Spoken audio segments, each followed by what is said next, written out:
বাচ্চা পড়তে বসতে চায় না, বাচ্চা পড়তে বসলেই ছোট ছোট বাহানা শুরু করে, পেটে ব্যথা করছে, পায়ে যন্ত্রণা করছে। এরকম কি তোমার সাথেও হয়? যদি সেটা হয় তাহলে বাচ্চাকে পড়ানোর কয়েকটা ছোট ছোট টোটকা আমি বলি। যারা এরকম করে তাদের ক্ষেত্রে বাচ্চাদের পড়তে বসার জন্য একটা নির্দিষ্ট টাইম সেট করো।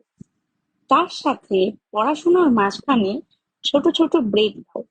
কোনোটা খেলার ব্রেক, কোনোটা জল খাওয়ার ব্রেক। নিজে থেকেই তুমি ব্রেক দিলে ও যদি জানে যে ওই পার্টিকুলার টাইমে আমার পড়াশোনার মাঝখানে ব্রেক আছে, ও কিন্তু আর ব্রেক চাইবে না।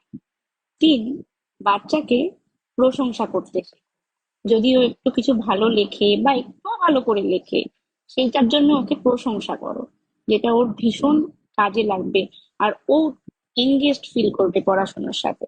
আর ও যখন পড়তে বসছে, ওকে পড়তে বসিয়ে নিজের সব বাকি কাজগুলো সেরে নি, এটা করলে কিন্তু চলবে না। সেই ক্ষেত্রে ওর সাথে ওর পড়াশোনায় ইনভলভ থাকতে হবে, তাহলে কিন্তু ওর পড়াশোনায় মন লাগবে। ৪ নম্বর, ও যদি কিছু ভুল করে, সেই ভুলটা করতে দাও। ভুল করলে খুব ক্ষেপে যাওয়া বা রেগে যাওয়া বা ওকে তিরস্কার করা, সেগুলো করা কিন্তু চলবে না। ভুল করলে বলতে হবে যে ভুল হয়েছে, নেক্সট টাইম ঠিক হবে। প্রশংসা করো, ভালো হবে।